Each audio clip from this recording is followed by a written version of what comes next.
Meet the Minotaur, history's most misunderstood monster. Hey there, history buffs and mythology maniacs. Welcome to Mythical Mondays, where we dive into the weird and wonderful world of ancient legends.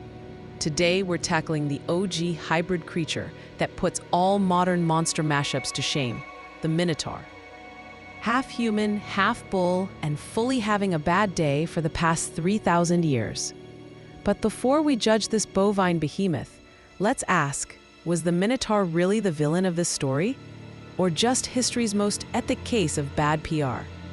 So here's the tea. King Minos of Crete was supposed to sacrifice a beautiful white bull to Poseidon, but thought, nah, I'll keep this one, and sacrificed an inferior bull instead. Classic king move. Poseidon, being the petty god he was, didn't just punish Minos. No, that would be too simple. Instead, he made Minos' wife Pasiphae fall in love with the bull. And I mean really in love. So in love that she commissioned a hollow wooden cow to... You know what? Let's just say complications ensued, resulting in the birth of the Minotaur. I promise this channel is still family-friendly. Greek mythology just isn't. The Minotaur, named Asterion, which actually means starry one, kind of cute, right? Wasn't exactly welcomed into the royal family Christmas card. King Minos, absolutely mortified by his new stepson, commissioned famous inventor Daedalus to build an inescapable labyrinth to hide away his family's bull-shaped secret. And that's not even the worst part. Athens was forced to send 7 young men and 7 young women every 9 years as a sacrifice to the Minotaur. Talk about an extreme feeding schedule. We need to feed this embarrassing family member. Can't you just, send him to a farm upstate or something? Nope, human sacrifice it is. Enter Theseus, Athens' answer to the rock, but with fewer tattoos and more sandals. He volunteered as tribute, determined to slay the Minotaur and end the sacrifices. With the help of Minos' daughter Ariadne and her famous ball of thread, ancient Greece's version of GPS, Theseus navigated the labyrinth, found the Minotaur, and, well, let's just say the Minotaur didn't make it to the sequel. But let's think about this for a minute. The Minotaur never asked to be born half bull. He never chose to live alone in a maze. And he probably didn't have much say in his diet either.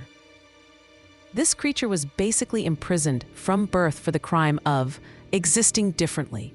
Talk about victim blaming.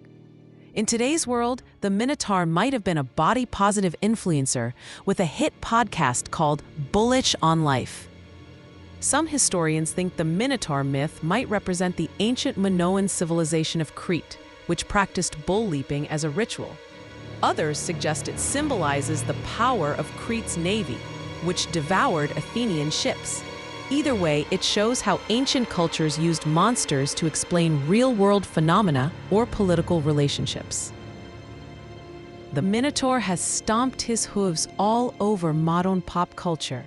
From Percy Jackson to God of War, Dungeons and Dragons to Doctor Who, this bull-headed bad boy continues to capture our imagination.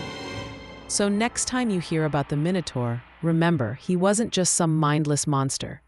He was the product of divine vengeance, royal embarrassment, and seriously questionable architectural choices. If there's a lesson here, it's probably, don't cheat the gods, don't imprison your unusual relatives, and always bring string when entering mysterious mazes.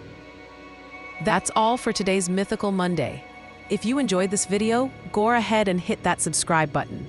Next week, we'll be tackling Medusa, a woman who literally turned dating into a stone-cold experience. Until then, stay legendary.